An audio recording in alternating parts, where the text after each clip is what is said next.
Hi there, tribe.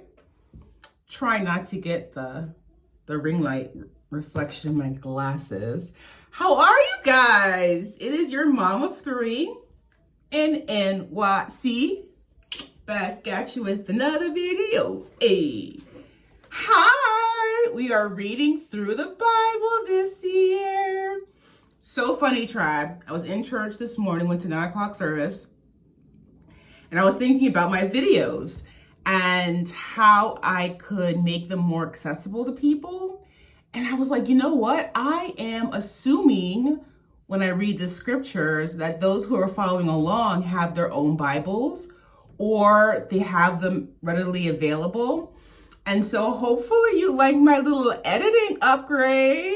I want anyone that watches my videos to be able to read the word right there on the screen while I'm reading it. So helpsters help me figure out how to cut and paste, and hopefully you guys like it. Okay.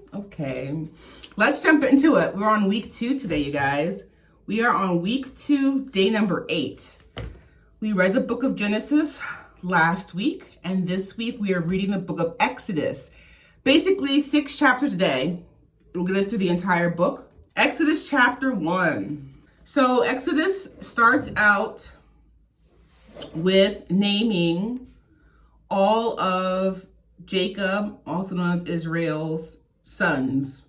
In verse 6, I'm getting the New International Version, NIV version of the Bible. Whatever version you're reading, translation, just stick with it. I wanted to read Exodus 1, chapter 6. Now Joseph and all his brothers and all that generation died. Verse 7, but the Israelites were fruitful and multiplied greatly and became exceedingly numerous, so that the land was filled with them. So remember, they left Canaan, Jacob, when Joseph was over all of Egypt. He brought his entire family to Egypt from Canaan, and that's where they are now. Pharaoh's out. There's a new king in.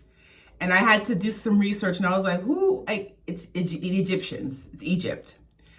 The new king, I have in my notes, feared the Israelites, and if they were ever to be in war, they would be outnumbered.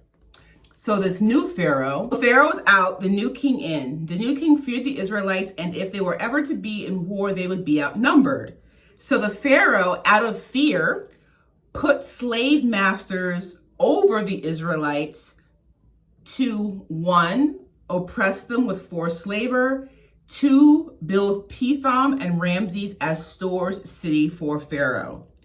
In verse 12 of chapter 1, but the more they were oppressed, the more they multiplied and spread. So the Egyptians came to dread the Israelites. The king of Egypt told midwives, they mentioned their names, Sifra and Puah, that when they were aiding in the labor and delivery of Hebrew women, if the woman has a boy, they were to kill him. If the woman was to have a girl, he would let her live. But verse 17, the midwives, however, feared God and did not do what the king of Egypt had told them to do. They let the boys live. So the king summons Sifra and Puah and asked why they were allowing these boys to live. They told the king that Hebrew women were, quote, vigorous, and they gave birth before they arrived. And it's so funny, I looked up what vigorous, I know what vigorous means, but I wanted to get the exact definition for my tribe. It says strong, healthy, and full of energy. Chapter 1, verse 20. So again, the king told the midwives, if the Hebrew women give birth to a boy, you must kill them. If they give birth to a girl, let them live. They did not do that. They feared God and did not do it. He summons them and they say, they're vigorous. They're giving birth before we even get there. Verse 20 of chapter 1. So God was kind to the midwives, and the people increased and became even more numerous. Verse 21. And because the midwives feared God, he gave them families of their own, which I thought was beautiful. It just shows obedience to God yields blessings. Pharaoh then gave the order that every boy that was born was to be thrown in the Nile River, and let every girl live. We into chapter 2. So that concludes Exodus chapter 1. Chapter 2, verse 1. Now a man of the house of Levi married a Levite woman. Verse 2, she became pregnant and gave birth to the son. When she saw that he was a fine child, she hid him for 3 months. So I looked up Levi because wait, I want to talk about the Israelites. Levites were also Israelites. They were from Levi, one of the 12 tribes. Only 4% of the Israelites were Levites. And we're going to get into the story about Moses. That really just shows me how special he really was. He was from a tribe that was only 4% of the population. It's amazing, it's amazing. But when she could hide him no longer, she got a papyrus basket for him and coated it with tar and pitch. Then she placed the child in it and put it among the reeds along the bank of the Nile. The older sister waited by the bank of the river and watched. Pharaoh's daughter went down to the Nile to bathe. And to me, that denotes the Nile had clean water. Her attendants were walking along the riverbank. She, Pharaoh's daughter, saw the basket. She sent her slave girls to get it. Verse 6 of chapter 2 says, she opened it and saw the baby. He was crying. She felt sorry for him. This is one of the Hebrew babies, she said. The baby's sister then asked Pharaoh's daughter, should she go get a Hebrew woman to nurse the baby for her? And I was questioning, why? Why would she need someone else to feed her baby? But then I remembered they're probably talking about breastfeeding. So she's not with child, so she didn't have a milk supply. So that would only make sense to get a Hebrew woman that can nurse the baby, and that happened to be his mother. So I thought that was pretty remarkable, that understanding. In verse 9, Pharaoh's daughter said to her, take this baby and nurse him for me. I will pay you. So the woman took the baby and nursed him. Verse 10, when the child grew older, she took him to Pharaoh's daughter, and he became her son. She named him Moses, saying, I drew him out of the water. So again, the goodness of God, it already shows that the Lord's hand was on Moses' life, because his life was spared. His mother hid him for 3 months. When she could hide him no longer, she put him in a basket by the river. Pharaoh's daughter was down there bathing and saw him. His sister was looking out for her little brother, approached her and said, let me get a Hebrew woman to nurse him. Got his own mother. And then she paid her. I mean, God already has his hand on Moses. Moses grows up. He goes to where his people were and watched their hard labor. And I wondered why they included this verse, but I think it was to show that maybe seeing his people enslaved made him angry. He saw an Egyptian beating a Hebrew, verse 12 of chapter 2. Glancing this way and that and seeing no one, he killed the Egyptian and hid him in the sand.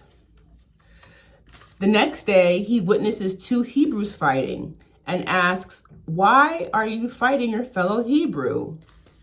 I have verse 14. The man said, who made you ruler and judge over us? Are you thinking of killing me as you killed the Egyptian? Then Moses was afraid and thought, what I did must have become known. Pharaoh heard what happened, the murder, and tried to kill Moses. Moses fled, and he actually went to rest near a well. There was a priest in Midian who had 7 daughters. They came to the well where Moses was resting to draw water for their father's flock.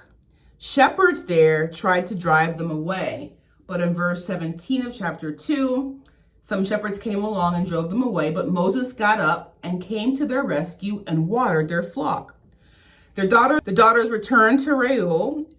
Their father asked, how did you come back so early today? Verse 19, they answered, an Egyptian rescued us from shepherds. He even drew water for us and watered the flock.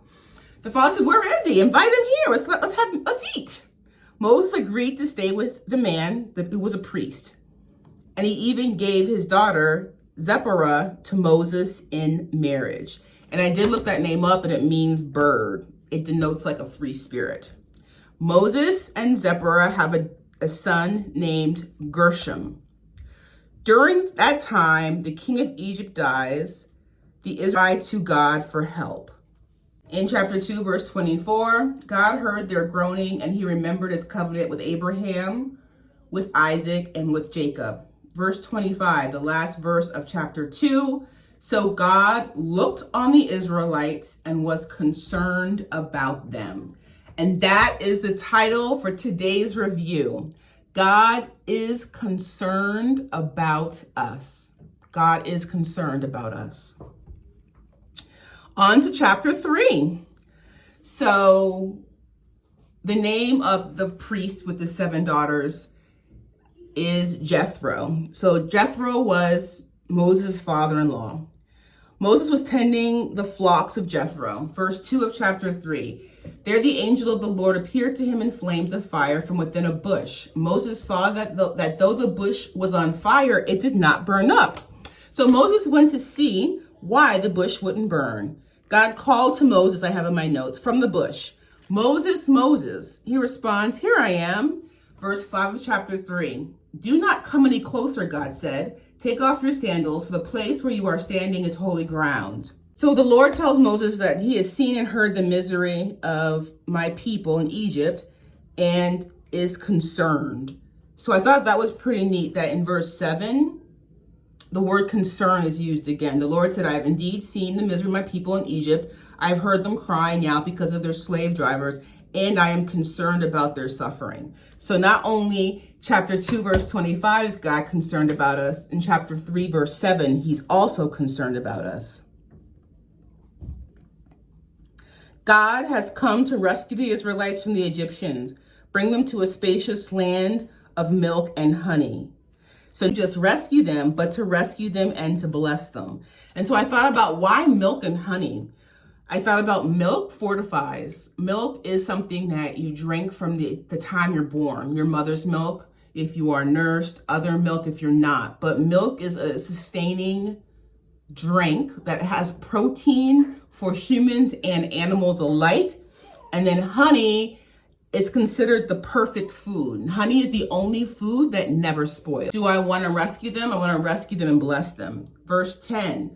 So now go, I am sending you to Pharaoh to bring my people, the Israelites, out of Egypt.